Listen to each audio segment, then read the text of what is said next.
All right, folks, so here we are. This is the Zocalo of Mexico City.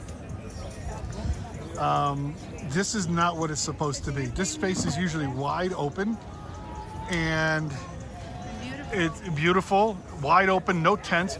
But like I said, this is the presidential palace. So the first ever female president of Mexico is in there somewhere. She broke her promise to the teachers. The teachers said, we'll vote for you as long as you don't raise our retirement age past 62. Well, they voted for her and she raised the retirement age to 68. They took So, also part of their insurance. yeah, also took their insurance or part of their health insurance to save money. So they're protesting. So you see all these tents down there. Way down there, there's people all living in tents. Those are all the teachers that are on strike. They're on strike. They're protesting. They've been here for a month and a half. And now all you see, all these other tents, this market here that goes on all throughout, from building to building, people, building to building, these are not Mexican citizens. So why do regular, ordinary Mexican citizens love Donald Trump? Like my wife, a Mexican citizen who emigrated legally and became a US citizen, loves Donald Trump because they realize that immigration doesn't just go from one point to the United States. It's like a river. It has runoff. It goes from all through the country. So all these people are from El Salvador, Guatemala, Nicaragua, Colombia, some from Bangladesh, some from India, some from China. We're going to see the China thing. And they're all illegal immigrants, and they're all living on the streets or living off whatever they can. This is all fake stuff. None of this stuff is real. It's all fake, right? Those are not Ray-Bans, all right? Those are fake Ray-Bans. But there's nothing they can do about it. So they're here. So if the illegal immigration stops at the U.S. border, well, then the caravans stop and the runoff stops, and they stop just kind of dropping off here in Mexico. This, honestly, 5 years ago, this is a whole different world. But this is socialism, folks. This is socialism. And this is one of the most beautiful cathedrals in Mexico. It's not the most beautiful. That's the Cathedral of Mexico. Even if you're not Catholic, you got to come see it. It's beautiful. It's gorgeous inside. You don't have to pray, but it is a wonder of architecture.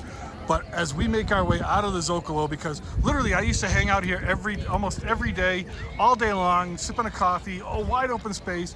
You'd have music, you'd have all sorts of stuff. But guess what? Not anymore. Not anymore. It's heartbreaking. For someone like my wife, who's a citizen of Mexico City, born and raised here, this is absolutely heartbreaking. But again, welcome to socialism, folks. Welcome to socialism. We'll be back. And she was like angry. Well, all right, well, here we are. This area they're respecting a little bit more. Why? Because these are actual, you see them dressed up in their Aztec and Mayan outfits. These are really Mexicans that actually practice these dances. They actually respect the dances and respect the traditions, respect the religion of the Aztec and the Maya. They're doing a cleansing. No, I've never participated in any of this because I am a Catholic, and but I do respect it greatly. The traditions down here, the Mayan, Aztec, even the Olmec, but they are the illegal immigrants dare not tread in this area. Why? Because if you see that green glass over there, that kind of fence, and it says Temple Mayor. Underneath us are huge pyramids.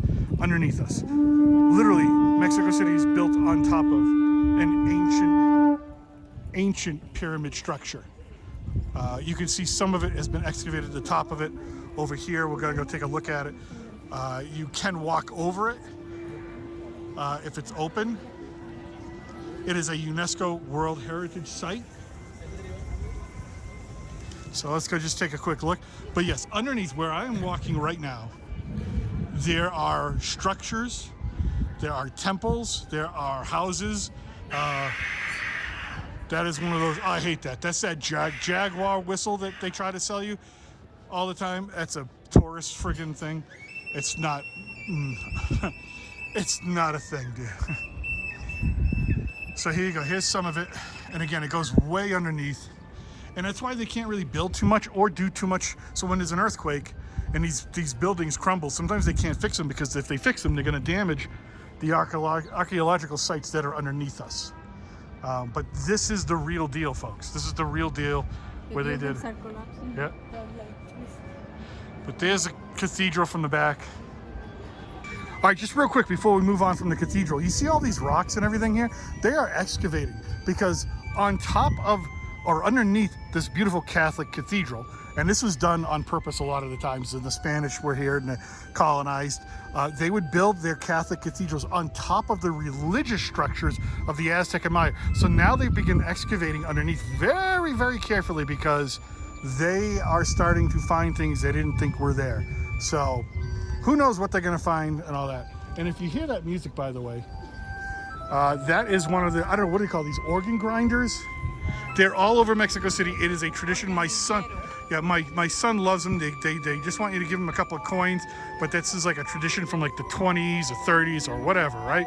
I can't stand these people. I just like, this sounds like someone is killing a cat. But anyways, my sons, if you're Mexican, this is something traditional, and it's literally every street you go down, you'll find one with a monkey doll on top. And no, I don't give him any of my money. So, all right, so we're behind the cathedral.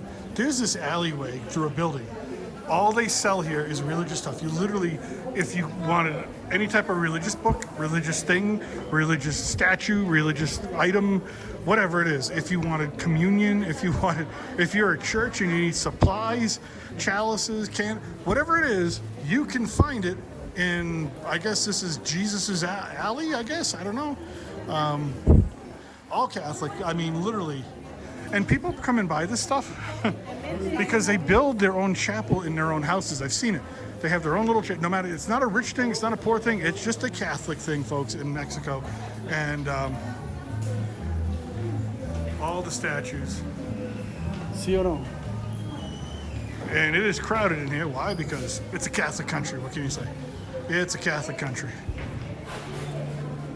See the chalices over there. You want a chalice? You can be. They sell priest clothes. Literally, I can come here and buy everything I needed to be a priest, and dress up like a priest, and pretend I'm a priest. It's crazy. Hey, JC. This is one of the oldest. This is one of the oldest. My wife is telling me. Shops.